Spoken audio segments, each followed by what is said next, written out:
on? Is it going? All right, make sure I look good here because this is video, not radio. What's happening? Matt Case, 95.7 The Jet. Welcome to it, the All 12s video podcast. Going to be with you every step of the way this season, from the OTAs to minicamp, training camp, regular season, and of course the push to the playoffs to bring home another Lombardi Trophy, Super Bowl 51. Excited to be at 12, and we've got a great team here on the All 12s video podcast joining us every week. Larry Lomax, the Fish Jeff Aaron, and Spike O'Neill. Spike used to be here in this very room, and Spike, there is a stain over there on the couch that you left from the Bob Rivers days, and it still smells like you, Spike. It's bad. That's how bad it is, Spike. Get in here and Febreze the snot out of this thing. All right, first up, our good friend, the Fish, Jeff Aaron. What do you got for us this week, buddy? Hey, Seahawks fans, it's the Fish, Jeff Aaron, and welcome to the All 12s video podcast. My job today is to tell you about the Seahawks 2016 schedule. Now, when football season's over, the things I look forward to, NFL draft like everyone else, the OTAs, free agency, but when the schedule comes out, that's when we get excited, and that's when we know it's for real. Now, last year when the Seahawks schedule came out, everyone griped about trips to the East Coast and not enough primetime games, and they don't want the Seahawks on primetime because they're too good. Well, there was a lot of negativity about the 2015 schedule. You can wipe that away right now. 2016 schedule is perfect, I believe, and here's why. Now, the Seahawks schedule is ranked the 5th toughest in football, and I think that primarily comes from having to play the Cardinals twice, and you got the Patriots, and you got Green Bay this year, and Carolina. So, yeah, the schedule has its challenges, but I think you can wipe away the toughness factor. Here's some of the good things. You're facing the NFC South Division. The Falcons, the Saints, the Panthers, and Tampa Bay. Not the toughest division in football, not the easiest, but enough of a challenge. The bad part of the schedule are the back-to-back, or the road games, I should say, at New England on November 13th. That's a tough one in anybody's court. And at Green Bay, the frozen tundra on December 11th. Those are the two toughest road trips. The Seahawks are well represented in prime time. 3 Sunday night football games, 2 on the road, Arizona, New England, and a home date with the Carolina Panthers. Monday night football, that's taken care of. Buffalo on November 7th, and Thursday night football in December against the Rams. Now, the Seahawks only have back-to-back road games once all year long, and it's not difficult travel. Arizona and New Orleans, and by the way, that's on Halloween. Who wouldn't want to be in New Orleans on Halloween? The Seahawks have 3 of their last 5 at home, 4 of the last 7 at home, when the important games are being played in December. And who doesn't want to see a home game with the 12s and the Seahawks in playoff contention? I think the season opener falls in favor of the Hawks. The Miami Dolphins having to travel 3 time zones to get here, and you're facing Ryan Tannehill. And now let me get to the best part about the Seahawks schedule. This happened last year as well. Facing good quarterbacks. That's the most difficult thing. The Seahawks at home do not face the most talented of quarterbacks. And here's a few examples. Do these quarterbacks scare you? Sam Bradford, rookie Jared Goff, Tyrod Taylor, Blaine Gabbert, Ryan Tannehill. Now, you do get Matt Ryan, but you're not losing sleep over Matt Ryan. And, of course, you face Carson Palmer, and we saw how he played in the playoffs. And you get a very tough Cam Newton who comes to town, and, boy, he's going to get booed. So the Seahawks at home don't face the league's elite. They get those quarterbacks on the road in Tom Brady, Drew Brees, and Aaron Rodgers. But home cooking is the key to Seattle this year, and that's why I think this 2016 schedule sets up just perfectly. You can hear me talk about the Seahawks Monday through Friday. It's 3 to 6 with the Fish on Fox Sports, 1380 AM.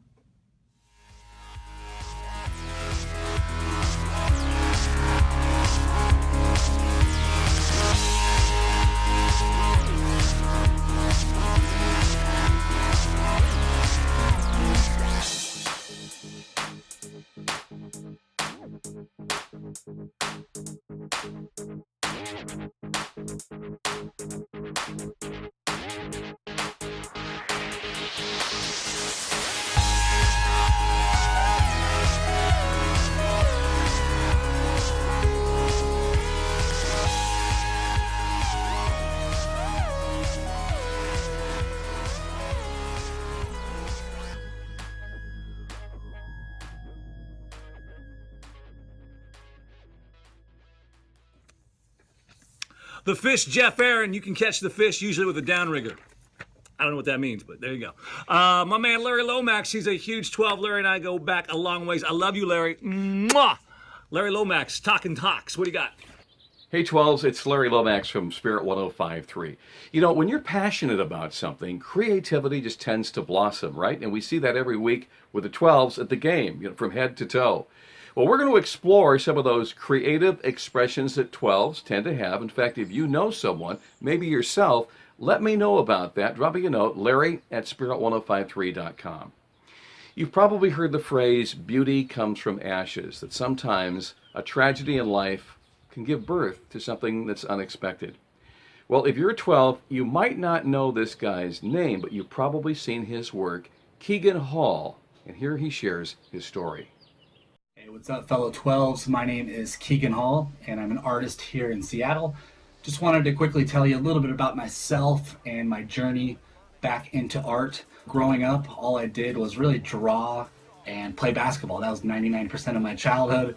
Kind of got into career mode and being an adult, and kind of left my art. Unfortunately, I left it behind. And fast forward to earlier this year, my mom unexpectedly passed away, which was just catastrophic for me personally and my family, and it really changed my life and my outlook on life and what I wanted to do. I was sitting at home one day thinking about her and how much joy my art brought her when I was younger, and something was pulling me just to draw something I hadn't done in almost 8 years. And I sat down, I drew a picture of Michael Jordan, posted that drawing online, that little bit of positive reinforcement that I needed to continue. So my next drawing was of Cam Chancellor, posted that online, and Cam actually saw it and retweeted it and asked if I would do a piece for him. And if you follow me on Facebook, Twitter, or Instagram, you know that I post pictures regularly of my drawings as I progress through them. So you really get to see them come together. So while I was drawing that piece for Cam Chancellor, he was also sharing all of those pictures that I was posting, and that just brought a ton of awareness to my work as an artist and opened up a ton of doors. From there, I did a piece for Felix Hernandez of the Mariners, and I did some work for the Seattle Storm. I did a drawing of Sue Bird and Jewel Lloyd that they gave out to all their season ticket holders. And what's crazy is that the Today Show had learned about what I was doing and kind of my story with my mom and all these Seattle sports teams getting behind me, and they did a profile on me. So it was just crazy. All of these things were just building on top of each other. And all along throughout this, I was constantly thinking of how can I use my art to give back to my community. I have a disabled sister who has cerebral palsy and is legally blind, and my family has always been involved with charities. My mom coached at all the sports for Special Olympics. I coached basketball, so we've always been kind of in that mindset of giving back. So once I realized that my art was, quote, good enough, I kind of just wanted to do something big, just really, really big, to blow the doors off this whole thing. So I teamed up with Richard Sherman. We took one of my drawings and we created 200 limited edition prints. Richard and I both signed them, and then we sold them for $200 each. And it was just crazy. That just brought so much awareness. All the news stations, local news stations covered it, and the drawings were sold out in the first day. We raised $40,000 in one day, and I donated 100% of that money to charities. I've been invited to speak at some schools and kind of tell them my story about art and perseverance and hard work. A big thanks to all of the people that have supported me here, from that charity, all those 12s locally and nationally who got behind that charity and helped us raise $40,000, who have just supported me as an individual and got a print. I can't thank you guys enough. And obviously the home of the 12s, thank you guys for putting together this video showcasing some of my artwork to the other 12s around the world. I really, really appreciate that, and I hope you enjoy my art. Thank you.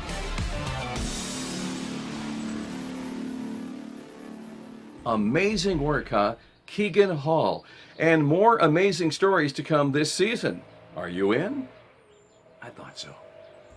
It's our man right there, Keegan Hall. Good stuff. You can check him out. Follow him on Facebook and Twitter and give him a like as well.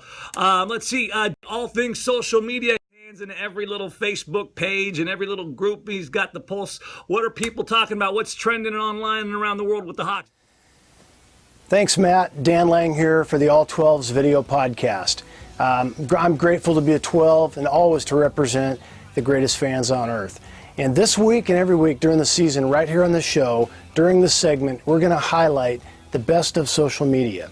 The best of the posts, the memes, the funny things, the conversations, things that are out there by the fans, by the 12s, in our fan groups.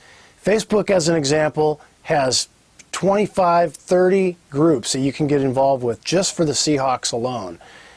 We have some awesome fans out there. In fact, sometimes I don't think we realize how many we're talking about. The best damn 12th man, 6,000 people. Seahawks Central, also 6,000. The Seahawks Fan Club, 35,000 members. The Seahawks 24/7, 12,000 people. How about this? The home of the 12s, 71,000 people involved in that group. That's amazing. The place where only 12s hang, 32,000. Guys, these are amazing numbers. That just shows you how great these fans are because they're all out there socially interacting with one another. Something to think about when you get involved with a group. They kind of fit your personality. If you really look at certain groups, if you get frustrated, if you find yourself being frustrated by some of the selfies and the crock pots and the dogs with the 12 jersey, if you find yourself seeing a lot of that, that's because that particular group has those particular fans in it. So what you want to do, maybe research before you get involved with these groups. Find out where your personality best fits. If you like the selfies, that's great. But if you want to get into some serious football conversation with the X's and O's and get involved with other people and really talk about football, there's other groups out there that really specify to that, post great articles, have really good things for you to get involved in. So I really encourage you to check those out before you just jump into a group. With that being said, here are some do's and don'ts that can help us get along with all the other fans that are out there that we see and interact with every day. Some do's. Do post thought-provoking stuff. Post content that people are interested in, that is football related. You know, keep on the topic. Post interesting photos, maybe some throwback stuff on Thursday of old memories as fans. You know, just be on top of the creativity factor. And then do encourage other fans. Be kind. Treat others with class. Represent the 12s as a classy organization, as we all are, right?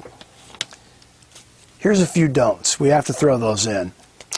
Don't be overly critical of some of the new fans. And you know what we're talking about. Sometimes you see posts from people out there that, you know, these guys just started being a football fan maybe 2 weeks ago. And sometimes it's really easy to throw overly critical comments towards people and kind of call them out. Don't do that. There's no reason to do that. Actually help them and by teaching them about things with your comments and your replies. Show them what it means, what they're asking, and try to be encouraging through that avenue. Don't call out admins. That's one of the things that I see constantly. When there's a problem, the admins are there to help you guys. And so really understand that you can call upon them for help. They're working hard trying to edit content and sort out all the garbage that's out there. And so just keep that in mind, because if you start getting into a pissing match with an admin, you're liable to get booted out. That's a real quick way to do that. And then don't use overly foul language. Sometimes, you know, things slip out. It happens. Just keep in mind, this is a PG-13 rated audience where there's just families and kids and there's people interacting online all the time, and you want to be careful about who's out there viewing, and sometimes foul language isn't the best way to do that. Lastly, as we get into the season, you're going to see different people hosting this segment weekly. We're going to use the different creators and admins of some of the Facebook groups that you're involved with right here on this show. So we look forward to having them, and we look forward to seeing you as the season rolls on beginning in August. And of course, we wouldn't have the All 12s video podcast complete without our good friend, superfan Spike O'Neal. He used to be here in this very room back in the day. His stain is still on that love seat over there, and it smells kind of funky. Spike, what do you got for us, buddy? Thanks, Matt. And if we're going to talk about funk, we probably want to steer clear of your weekend wardrobe choices. So what do the Seahawks have to do to get back to the Super Bowl? That's a great question. I think for the Hawks to get back to the Super Bowl, the Hawks have to get back to being the team that went to a Super Bowl. The Hawks are a run-first football team, first and foremost. And with the drafting of 3 quality running backs and hopefully a healthy Thomas Rawls returning, they can do that. But that's got to be behind a solid offensive line. The Hawks invested high draft choices in their offensive line this year. And given Tom Cable's ability to get the most out of what he's got to work with, I think the team should be okay. But for the Seahawks to become the team that went to 2 straight Super Bowls, first and foremost, they are a strong defense. The defense of the Seahawks is legendary.